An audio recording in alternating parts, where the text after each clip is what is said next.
शिव जी के शिवलिंग पर एक दुर्वा, दुर्वा का मुख हो जलाधारी की ओर जहां से पानी बहता। बेलपत्री, बेलपत्री का डंडी का मुख हो जहां से जल बहता जलाधारी की ओर। और दो छोटी छोटी कटोरियों में, यदि सावन महीने के सोमवार की नाग पंचमी पर अगर दूध चढ़ाया जाता है और उसको दूध चढ़ी हुई बेलपत्री और दुर्वा दोनों को लेकर आया जाता है, दुर्वा सुबह के समय द्वितीय दिवस में, जिस दिन चढ़ाओगे उस दिन नहीं, द्वितीय दिवस में उसको सुबह सुबह चबाकर खा लीजिए। और बेलपत्री को जिस कक्ष में आप सोते हैं उस कक्ष में उसको रख लीजिए, कहीं पर भी, हमेशा के लिए।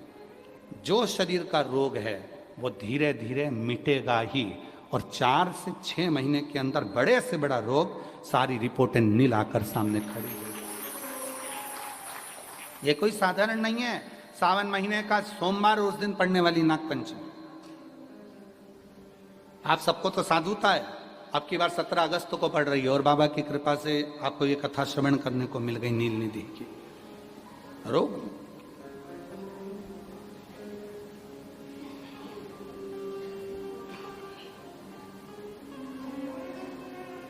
और राह में जल को जो भी अड़चन आती है वो निकलता चले जाता है। शिव जी के चढ़े हुए जल को जो मार्ग मिलता है, अगर डंडी का मुख जलाधारी की ओर कर कर हम जब जल या दूध चढ़ाते हैं तो हमारी जिंदगी के भी सारे रोग और दुख समाप्त होना प्रारंभ हो जाए। तरीके इस वर्ष में 6 बार आई है सावन के सोमवार को नाग पंचमी। पहली आई 96 में, दूसरी आई 99 में, तीसरी आई 12 में, 2012 में, फिर आई 2019 में, फिर आई 2023 में, और बाबा की कृपा से अब आई 2026 में।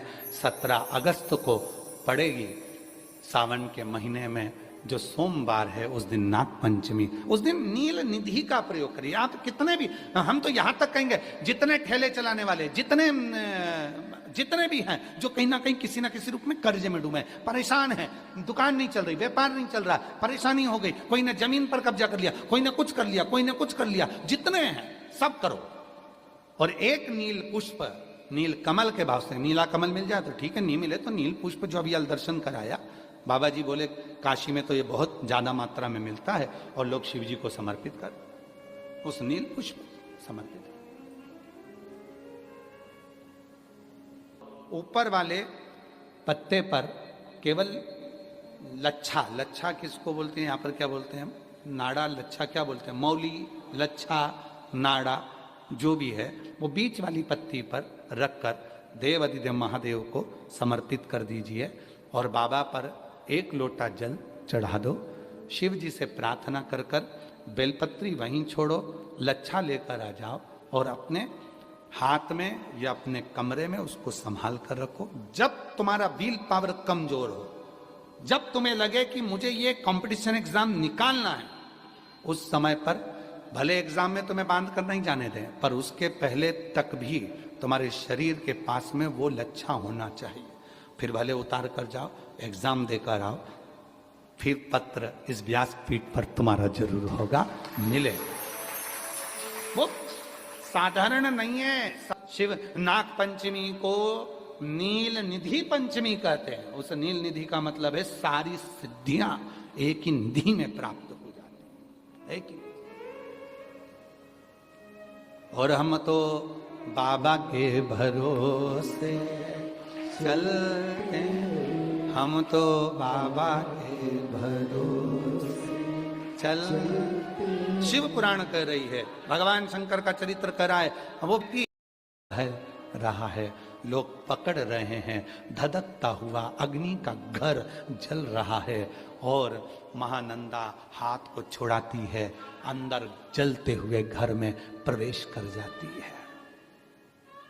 अगर वेश्या होती, नर्तकी होती तो काया बचाती, नर्तकी होती तो काया बचाती, नर्तकी होती तो शरीर बचाती। अरे मेरा सुंदर शरीर चले जाएगा, फिर मुझे कौन देखेगा, कौन पैसा देगा, मेरा घर कैसे चलेगा? काया नहीं बचाई। अब ना रोको ना रोको एक बार एक बार जाने दो मुझे एक